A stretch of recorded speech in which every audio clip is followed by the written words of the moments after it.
Hi guys, welcome back. Let's begin with the new question. The question says 70% of the members favor and 30% oppose a proposal in a meeting. The random variable x takes the value 0 if a member opposes the proposal and the value 1 if a member is in favor.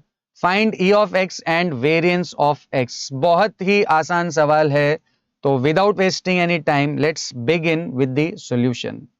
यहां पर देखिए जो random variable x है उसकी possible values question में ही हमें दिया है, 0 भी हो सकती है और 1 भी हो सकती है. तो what are the possible values of x? 0, 1.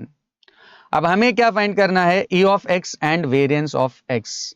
तो e ऑफ x और वेरिएंस ऑफ x फाइंड करने के लिए you need to follow these फॉर्मूले, और इन फॉर्मूले को यूज करने के लिए हमें सबसे पहले क्या करना होगा? टैब्यूलेशन. और टैब्यूलेशन में सबसे पहले कॉलम में क्या आएंगी? Values of x. Then next column में उनकी corresponding probabilities. Then third column x into P of x and last column will be x square into P of x. अब देखिए x की वैल्यूज क्या क्या हो सकती है? 0 और 1. अब यहां पर क्वेश्चन में क्या बोल रहा है? The random variable x takes the value 0 if a member opposes the proposal. और ऑपोज करने का चांस ऊपर कितना दिया है? 30%. इसका मतलब x अगर 0 है तो उसकी प्रोबेबिलिटी यहां पर कितनी दी हुई है? 30%. 30% मीनिंग 30 अपॉन 100 विच इज 0.3. उसी तरह 1 का मतलब क्या है? कि मेंबर इज इन फेवर, और फेवर में टोटल कितने मेंबर्स है? 70% ऑफ द मेंबर. तो 1 के चांस कितने हैं? 70%. 70% मीनिंग 70 अपॉन 100 विच इज 0.7.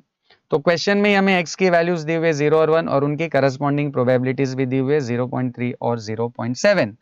अब नेक्स्ट कॉलम में we need x into P of x, मतलब कॉलम नंबर 1 और कॉलम नंबर 2 का product. So 0 into 0.3 will be 0 and 1 into 0.7 will be 0.7.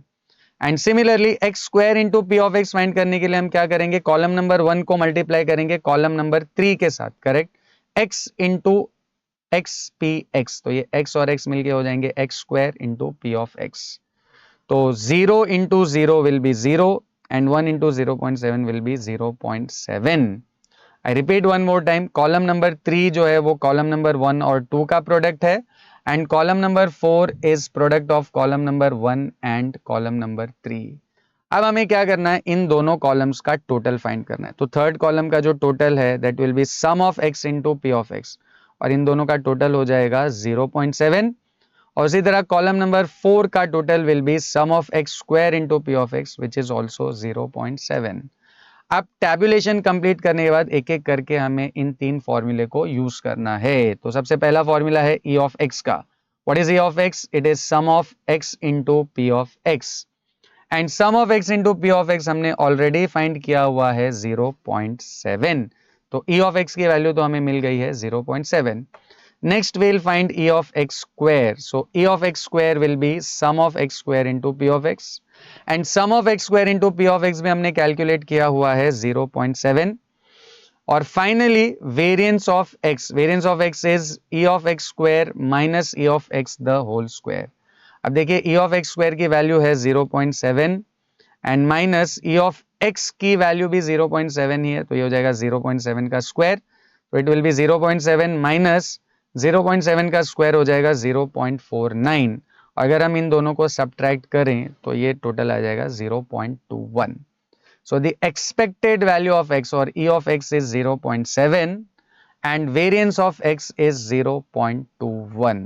I hope this is clear to everyone. See you in the next video.